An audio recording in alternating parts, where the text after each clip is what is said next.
to be able to serve as county executive in Howard County for the last 7 years, where every chance that I've had to partner with Baltimore City has been a tremendous opportunity for me. You know, I chaired the Baltimore Metropolitan Council, I've chaired the Baltimore Regional Transportation Board, I serve on the board of Shock Trauma, I'm on the executive committee of the Economic Alliance of Greater Baltimore. When we in Howard County took up broadband access and connectivity, we did it in partnership with all of our regional partners to make sure that we were able to make progress to break down the digital divide that exists in communities throughout our state, including here in Baltimore City.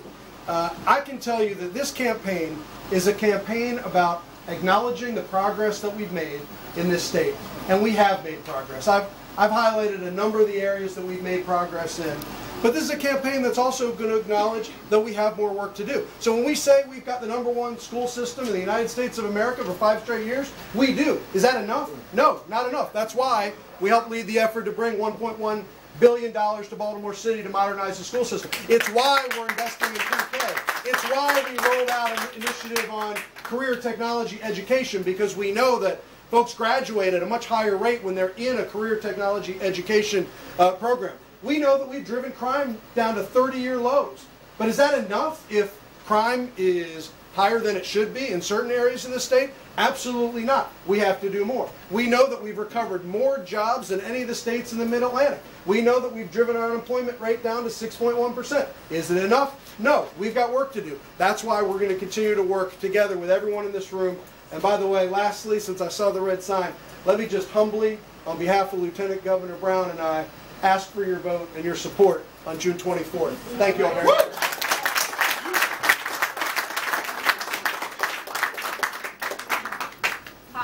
I think that this campaign is really a campaign of 2 different Marylands. And it seems to me that there are those who say we're #1 and maybe we could do a little bit better, but we're #1. And there are those of us who say we're not #1. We need to do something. If you don't recognize you have a problem, you are never going to look for the solution. And we have got to find some solutions. So whether it is the crime problem that is serious right now, right here, just a couple blocks from here, a little girl had her cell phone stolen at gunpoint in her school uniform. That's outrageous. There is no way that we should think that crime is not a serious, serious problem, especially not in Baltimore City.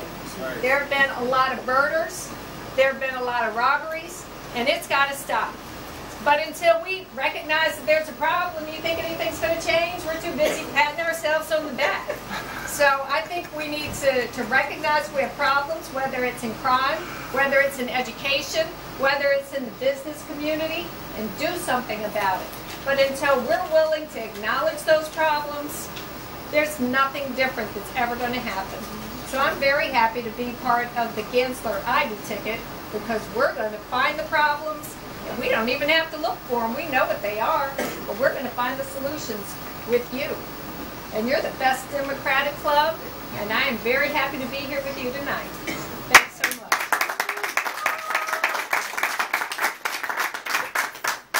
I want to thank the best Democratic club for inviting us here tonight. And I want to thank all of you. I want to thank all of you for your attentiveness as we've attempted to share. Listen, this is a critical election, and the reason this election is so important is because, as I've said for now the 3rd time, Annapolis has drifted away from the people. Yes. And in order to address the issues that are a concern to you, and you, we need elected officials who are going to be accountable to the people and the public interest, and not to the heavy donors and the special interests. Right. The Messier Coates campaign is that campaign with the vision and the values and the commitment to deliver. Listen, Baltimore is a world-class city, but this city is in crisis. And the question becomes, where is the sense of urgency to address the issues that confront us? Yes. Where is the sense of urgency to address crime and poverty? Instead, we have elected officials who explain away the crime, who explain away the homicides. We've had, what, 27 homicides this year already. Where is the sense of urgency to address poverty? The Mizzier Coats campaign has just issued an 18-page plan to address crime and to address poverty. We've not talked about this tonight, but where is the sense of urgency to make sure that the Affordable Care Act is effectively implemented?